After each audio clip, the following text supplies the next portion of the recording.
In the seaside town of Brighton, two families are preparing to take part in an educational experience. Our first family, single mum Nikki, James and Lucy, and 13-year-old theatrical Jodie, who is easily distracted.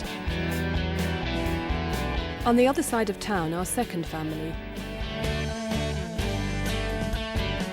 Single mum Tracy, Temi and Tariq, and 12-year-old Aiyshah, who's top of the class. Both families have one thing in common. They haven't a clue what their Key Stage 3 children do at school. But with our expert Adam and some cameras in the classroom, they're about to find out. It's quite an exciting opportunity, I think, for you, Mum, isn't it, to see Jodie in action in class? Adam Abdul Noor has over 30 years' experience in education as both a teacher and psychologist. School. I wonder, what do you expect him to see? Hopefully that she's engaged in her lessons, focused on any tasks that she's given, and happy are the main things. Right. Focused and on task. Hopefully. Is there something that you're mainly worried about or mainly hope for? Maybe to understand why we do get the talking. You know, why we do sort of lose the focus and tend to wander off track. I'd like to sort of understand why that happens and what can be done to, or what I can do or what anybody else can do to try and bring her back onto task. But she has her strengths as well, doesn't she, as well as that little weakness? Very much so. What are they in your view? In my view, I think she's articulate, confident, happy. Sometimes. Most of the time. Yeah. And willing, generally. Does that fit? What do you think are your strengths and weaknesses? I'm quite confident. That's the strength? Yeah, that's kind of my biggest strength that I've got. Yeah, I think, I'm confident. I think that's about it, really. And the weakness, if there is one? Well, I can't really concentrate that well. It takes a lot for me to concentrate, to get my head down and start working. What do you know what that's about? I mean, have you ever really thought, why is it? I mean, presumably sometimes you can concentrate and sometimes you can't. Because I'm so easily distracted. Is it that? Definitely. So sometimes in class, does it get a bit boring? Yeah. Because you like drama, don't you? Yeah, it does get boring. So do you create a little bit of drama around you sometimes? Yeah, I do. Oh, that's very frank of you. I think we'll be able to see you in action later on and see for ourselves how that goes. Time to meet Aiyshah's mum. I'd just like to talk to you a little bit about Aiyshah's schooling at Patcham. And would you tell me how her first year at school's been? It's gone really well. So I was a little bit worried about her initially, but she's doing fantastically. School-wise, academically, she's just flown from sort of being quite low in primary. She's top of the class in practically every subject at the moment. Do you agree with that, Aiyshah? Yeah, I agree with that, Philly. Yeah. Tell me about school then. Well, I just think that I've grown more in confidence in many of my lessons, and obviously I do more than I did in primary now, so... Do you know why you've got more confidence? I find the work easy, and obviously there's challenging work at times when I've completed the work. I think I'm given more work to do, so there's more challenges to go for. And do you have lots of friends? Yes, loads. Good. And what about the downside of school social life? Bullying and name-calling, does that happen at all? The name-calling only occasionally. I get called a boffin because I do my work and I get my homework in on time. And do you think that's malicious? Done maliciously? They don't do it really nasty and, like, you know, just put me out. There are other people that get called that as well. And do you hear these stories? Yeah, she tells me some. I don't know if I hear all of them, but, you know... How does it affect you?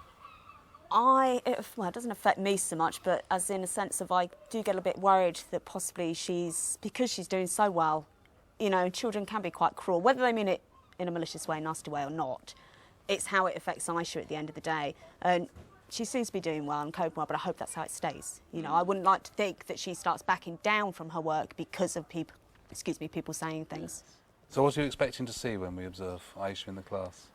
That's a good question. If I'm honest, I don't actually know. I would expect to see what she tells me and what the teachers have told me. But whether I see something different, we'll soon find out. Well, it's going to be fascinating and interesting to see what you say once you're there observing, and I'm looking forward to it. Jodie and Aiyshah attend Patcham High, an 11 to 16 mixed comprehensive located in the north of Brighton. Head teacher for the last 18 years, Liz Fletcher has high expectations for the pupils in her school.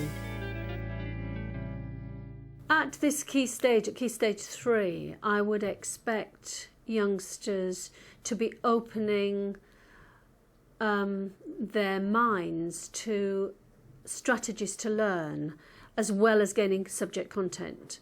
So there is obviously content that they have to have, but it's more the way to learn, the learning styles, the way they can access the curriculum is the most important thing, I think, at Key Stage 3. Patterns of learning, structures of learning, discipline of learning, as well as some content in order to get across the curriculum range of subjects for them.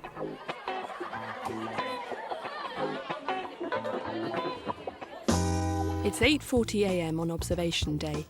Jodie and Aiyshah have arrived for registration. As the bell goes for first period, it's time for Aiyshah's mum Tracy to join psychologist Adam in an adjoining classroom.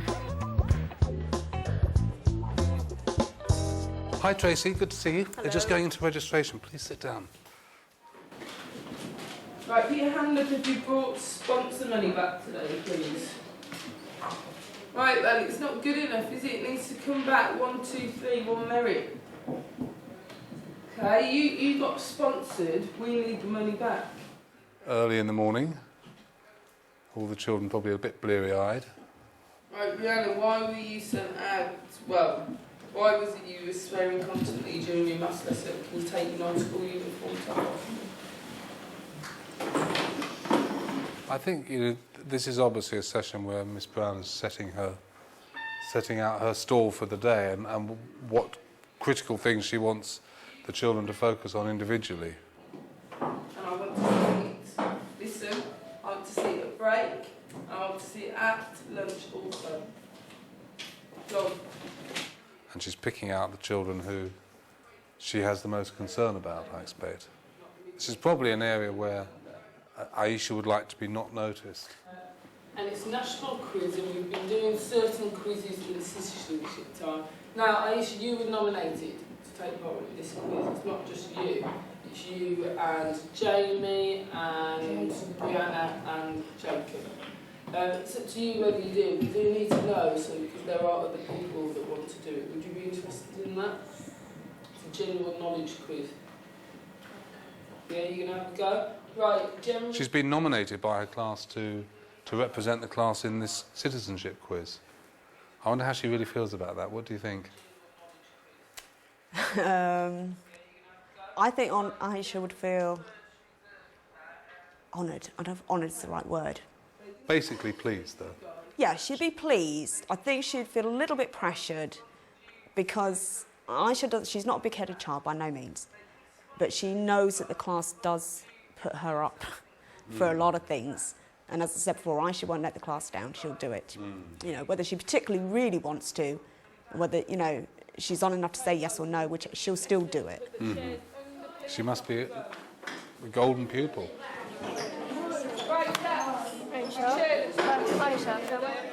Sometimes I do feel that they think she's a bit of a swat, and they say that to her, and they can be a little bit nasty to her. But I think deep down they all respect her for how she's dealing with school life, to be honest. And she's dealing with it very well. She's had no issues at all since starting at Patcham.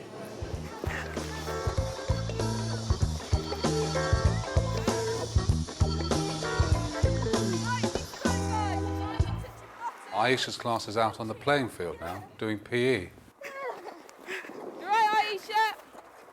Slower, slower. Okay, remember you recovering from that injury? Aiyshah's suffering from an ankle injury at the moment, and throughout when she's doing the PE, she does it sort of as an... Aiyshah, you're going to do it flat-footed because your ankle, okay? So you do it flat-footed. That's it, good girl. Flat-footed. At least she can still take part. Yeah, That's she nice. can still take part, definitely. She does do, she does a lot of PE, more so than she had done in the past. Yeah. Aiyshah, why did you have to do it flat-footed? Because I injured my ankle, and if you do it on your tiptoes, you're putting more pressure on the foot. Excellent. Well, that's interesting. That's good. She's actually made aware of why Aiyshah, she's made Aiyshah aware of why she's having to do it. Yeah. Although Aiyshah knows it's because of her ankle, she may not understand the health risks of why she's having to do it that way. Yeah. PE now is where you do the exercises and the games, but you also understand the anatomy behind it and how to take care of yourself and how not to sustain injuries and so on, and even some sports psychology.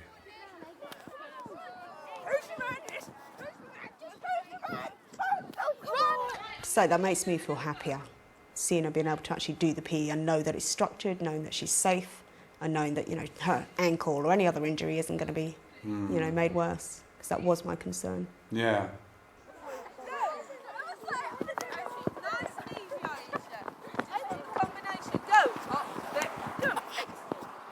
Yeah, she's not an athletic person. No. She likes her dance, her movement, not like running and racing and so on. So, not surprised at that. So I think the teacher must be pleased with that, and pleased with the way she's participated in this lesson, and that shows something about Aiyshah's priority. And of course, it's a very good way to be at school, because people come away feeling that she's the right sort of person for them.